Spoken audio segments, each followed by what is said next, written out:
قربانی، خلوص اور محبت۔ ناظرین، دنیا میں بے شمار ایسی چیزیں ہیں جن سے انسان محبت کرتا ہے، اور کچھ ایسے انسان بھی ملیں گے جو ایسی محبت کرتے ہیں کہ وہ جانتے ہی نہیں کہ محبت کا اصل معیار کیا ہے۔ آج کے زمانے میں دولت سے محبت، زمین جائیداد سے محبت، کاروبار سے محبت، اولاد سے محبت، عزیز و اقربا سے محبت، لیکن دل خلوص سے خالی ہوتا ہے۔ دولت کمانا اور ذخیرہ اندوزی کرنا یہ محبت نہیں بلکہ ہرس ہے، لالچ ہے، اور اسے محبت کا نام دینا غلط ہے۔ یہ بھی یاد رہے کہ دولت کا کمانا اور دولت حاصل کرنا بری بات نہیں ہے، لیکن ہاں، وہ دولت جو راہ خدا میں خرچ نہ کیا جائے تو بالکل ایسی دولت کمانا بری بات ہے۔ زمین جائیداد کا حاصل کرنا بری بات نہیں، لیکن کسی دوسرے کی زمین پر ناجائز قبضہ کرنا یقیناً بری بات ہے۔ کاروبار کرنا بری بات نہیں ہے، لیکن کاروبار میں دھوکہ دینا یقیناً بری بات ہے۔ تجارت کرنا تو نبی کریم صلی اللہ تعالیٰ علیہ وسلم کی سنت ہے، لیکن آج کے کاروبار اور تجارت کو سنت نبوی سے جوڑنے سے پہلے ہمیں نبی اکرم کے اس واقعے پر نظر ڈالنا ہوگا کہ صحابہ کرام کے ساتھ سرکار دو عالم کھجور کے بازار میں جاتے ہیں، تمام کھجوروں کے ڈھیر لگائے ہوئے ہیں، اور چلتے چلتے نبی اکرم ایک جگہ ٹھہر جاتے ہیں، وہاں کھجور کے ڈھیر لگے ہوئے ہیں۔ اچانک کھجور کے ڈھیر میں ہاتھ ڈالتے ہیں، اور جب ہاتھ باہر نکالتے ہیں تو فرماتے ہیں کہ جو تجارت میں دھوکہ دے وہ ہم میں سے نہیں ہے۔ معاملہ یہ تھا کہ کھجور کے تاجر نے کھجوروں کو پانی سے تر کیا ہوا تھا، اور وہ کھجوریں اندر تھیں، اوپر سے اچھے قسم کی کھجوریں رکھی ہوئی تھیں۔ نبی اکرم نے جب ہاتھ باہر نکالا تو ہاتھ بھیگا ہوا تھا۔ آج کے ماحول میں تجارت کرنے والے اپنی تجارت کو نبی اکرم صلی اللہ علیہ وسلم کی اس واقعے کی کسوٹی پر رکھیں اور خود فیصلہ کریں کہ ہماری تجارت سنت نبوی کے مطابق ہے یا اس کے برعکس ہے۔ اولاد سے سب کو محبت ہوتی ہے، لیکن اصل محبت کا معیار یہ ہے کہ اس کی پرورش صحیح طریقے سے ہونی چاہیے، اس کی تربیت اچھے طریقے سے ہونی چاہیے۔ محبت کا یہ مطلب ہرگز نہیں کہ اولاد لاکھ غلط کام کرے اور باپ ساری غلطیاں نظر انداز اس لیے کرے کہ وہ اس کا بیٹا ہے۔ بیٹا ہر طرح کی غلطی کرے، یہاں تک کہ شریعت کے خلاف بھی کام کرنے لگے، لیکن باپ اسے ڈانٹے نہیں، پھٹکارے نہیں، مارے نہیں، سمجھائے نہیں، صرف اس لیے کہ وہ اولاد ہے، بیٹا ہے، کیسے اسے تنگ کروں؟ اس کا دل ٹوٹ جائے گا، اداس ہو جائے گا، آنکھوں میں آنسو آ جائے گا، اور مجھے اپنے بیٹے سے بڑی محبت ہے، میں اس کی آنکھوں میں آنسو نہیں دیکھ سکتا۔ تو یاد رکھنا چاہیے کہ ایسی محبت غلط ہے، فرضی ہے، بلکہ ظاہر میں محبت نظر آتی ہے لیکن حقیقت میں وہ نفرت ہے، دشمنی ہے اور فتنے کا سبب ہے۔ ایسی محبت جس میں نبی کی اور فرمان نبی کی نافرمانی ہو جائے تو ایسی محبت جہنم تک پہنچائے گی، اور ایسے لوگوں کو سیدنا ابوبکر صدیق رضی اللہ تعالیٰ عنہ اور ان کے بیٹے کے مابین ہونے والی گفتگو پر غور کرنا چاہیے کہ بیٹا کہتا ہے کہ والد محترم، آپ جنگ کے دوران کئی بار میری تلوار کی زد میں آئے، لیکن میں نے اس لیے وار نہیں کیا کہ میں بیٹا ہوں اور آپ میرے باپ ہیں۔ اتنا سننا تھا کہ حضرت ابوبکر نے کہا کہ اے بیٹا، خیر منا کہ تو میری تلوار کی زد میں نہیں آیا، ورنہ میں تجھے ہرگز نہیں چھوڑتا، فوراً وار کرتا، کیونکہ معاملہ رشتے ناطے کا نہیں بلکہ حق اور باطل کا تھا، اسلام اور کفر کا تھا، اور میں اسلام کے صداقت و حقانیت کا پرچم بلند دیکھنا چاہتا ہوں۔ میرا جینا مرنا بس اللہ کے لیے اور اللہ کے رسول کے لیے ہے۔ آج کے پرفتن دور میں اولاد سے محبت کا دم بھرنے والے ذرا غور کریں کہ 80 سال تک حضرت ابراہیم علیہ السلام دعا کرتے رہے، رب من الصالحین، اے میرے رب مجھے نیک و صالح بیٹا عطا فرما۔ 80 سال کی عمر میں حضرت ابراہیم علیہ السلام کی تمنا پوری ہوئی، اللہ رب العالمین نے بیٹا عطا فرمایا، یعنی حضرت اسماعیل علیہ السلام پیدا ہوئے۔ غور کرنے کا مقام ہے کہ ابراہیم علیہ السلام کو اپنے بیٹے سے کتنی محبت رہی ہوگی۔ آج کے دور میں شادی ہونے کے بعد 2 سال سے زیادہ عرصہ گزرا اور اولاد نہیں ہوئی تو علاج شروع ہو جاتا ہے، ڈاکٹر، طبیب، اسپتال، آستانہ، خانقاہ، پیر بابا، حتیٰ کہ اوجھا شوکھا کے وہاں بھی چلے جاتے ہیں اور شبدہ بازی کے جال میں پھنس جاتے ہیں، نہ جانے کتنے نقلی پیروں اور روٹی توڑ فقیروں کے مکار و فریب کا شکار ہوتے ہیں، اور سماج و معاشرہ سوسائٹی کے بہت سے لوگ بھی تانا مارنا شروع کر دیتے ہیں۔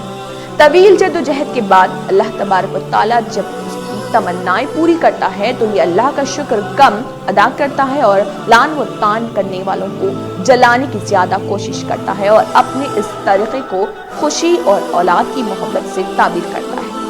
اس موقع پر صبر کا دامن ہاتھ سے چھوڑ دیتا ہے، بلکہ اب تو خوشی کے اظہار کا ایسا طریقہ اپنایا جاتا ہے کہ شریعت کا بھی پاس و لحاظ بالائے طاق رکھ دیا جاتا ہے۔ لیکن اصل محبت دیکھو کہ سخت آزمائش کا وقت ہے۔ ایک طرف باپ بیٹے کی محبت تو دوسری طرف اب وہ معبود کا معاملہ ہے۔ معبود تو معبود ہے اور جو عبد ہے وہ نبی ہے۔ اسی معبود حقیقی کی طرف سے امتحان ہے۔ خواب میں کہا جا رہا ہے کہ اپنی سب سے پیاری چیز کو اللہ کی راہ میں قربان کرو۔ روایتوں میں ملتا ہے کہ اور علماء اکرام بیان کرتے ہیں کہ صبح ہوئی تو اونٹوں کو اللہ کی راہ میں حضرت ابراہیم علیہ السلام نے قربان کیا۔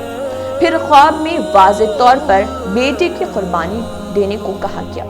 اب اندازہ لگایا جا سکتا ہے کہ 80 سال کی عمر میں ایک بیٹا پیدا ہوا ہے، اسے قربان کرنے کو کہا جا رہا، لیکن کوئی ٹال مٹول نہیں۔ ابراہیم علیہ السلام نے ایک مرتبہ بھی نہیں کہا کہ اے اللہ مجھے میرا بیٹا بہت پیارا ہے، میں کیسے اسے قربان کروں، بلکہ خود اپنے بیٹے اسماعیل علیہ السلام سے کہا کہ اے بیٹے میں نے خواب دیکھا کہ میں تجھے راہ خدا میں قربان کر رہا ہوں۔ تو اسماعیل علیہ السلام نے فرمایا اے ابو جان ہم اور آپ اسی رب العالمین کی ہی تو امانت ہے، اور وہی ہمیں اور ساری مخلوق کو پیدا کرنے والا ہے۔ آپ نے جو خواب دیکھا ہے اسے پورا کر ڈالیے، انشاءاللہ آپ مجھے بخوشی صبر کرنے والوں میں سے پائیں گے۔ باپ 80 سال کی ضعیف اور بیٹا ابھی بہت چھوٹا، لیکن ایک نبی کے خواب کو دوسرا نبی سمجھ گیا کہ ہمارا امتحان لیا جا رہا، اور تخلیق آدم کے وقت فرشتوں نے رائے دیتے ہوئے جو تشویش اور اعتراض کیا تھا تو اس کا جواب بھی اسی امتحان میں مکمل ہوگا۔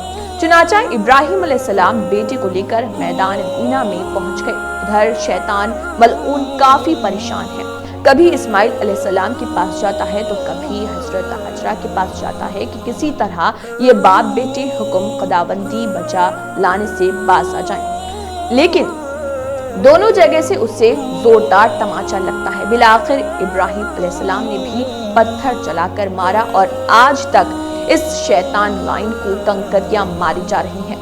حضرت ابراہیم علیہ السلام نے اپنے بیٹے اسماعیل علیہ السلام کو پیشانی کے بل زمین پر پچھاڑ دیا۔ قرآن میں بھی ذکر ہے کہ وَقْلَلْ الجبین، اب چھری اسماعیل علیہ السلام کی گردن پر رکھنے ہی والے تھے کہ بیٹے نے کہا کہ اے ابو جان میرے ہاتھوں اور پیروں کو رسی سے باندھ دو، کہیں ایسا نہ ہو کہ تڑپتے ہوئے میرا ہاتھ آپ کے ہاتھ تک پہنچ جائے اور آپ کا ہاتھ شفقت بدری کی بنیاد پر کام جائے، اور کہیں حکم الہی کی تعمیل و تکمیل میں رکاوٹ کا سبب نہ بن جائے، اور میرے سرہانے سے یہ چادر بھی نکال لیجیے تاکہ یہ خون میں سننے نہ پائے، اور میرے ٹھنڈا ہونے کے بعد یہ کفن کے کام آئے۔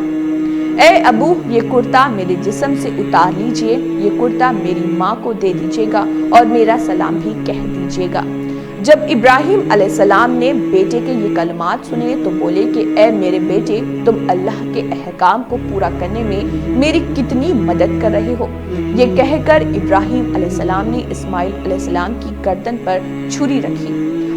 سمندر کی لہریں ٹھہر گئی، درختوں کے پتوں کی حرکتیں بند ہو گئی، آسمان کانپ اٹھا، زمین تھرا گئی، پہاڑ بھی لرز گئے، اور آج فرشتے بھی سارو خطار رو رہے کیونکہ ساری چیزیں خلاف توقع۔ ایک باپ اپنے بیٹے کو ذبح کر رہا۔ اللہ کہتا ہے کہ اے فرشتوں تم تو کہتے تھے یہ انسان زمین پر فساد برپا کریں گے، لیکن دیکھو یہ انسان ہے جو میرے حکم کا اتنا پابند ہے اور مجھ سے اتنی محبت کرتا ہے کہ میری راہ میں اپنے بیٹے کو ذبح کر رہا۔ تو فرشتوں نے بھی کہا کہ ہاں اے اللہ، اسی لیے تو نے بھی کہہ دیا تھا جو میں جانتا ہوں وہ تم نہیں جانتے۔ ادھر ابراہیم کو حکم تھا کہ تم بیٹے کی گردن پر چھری چلاؤ۔ حافظ ابن قیم نے زاد المعاد میں لکھا ہے کہ چھری اتنی تیز تھی کہ اگر اس کے نوک کو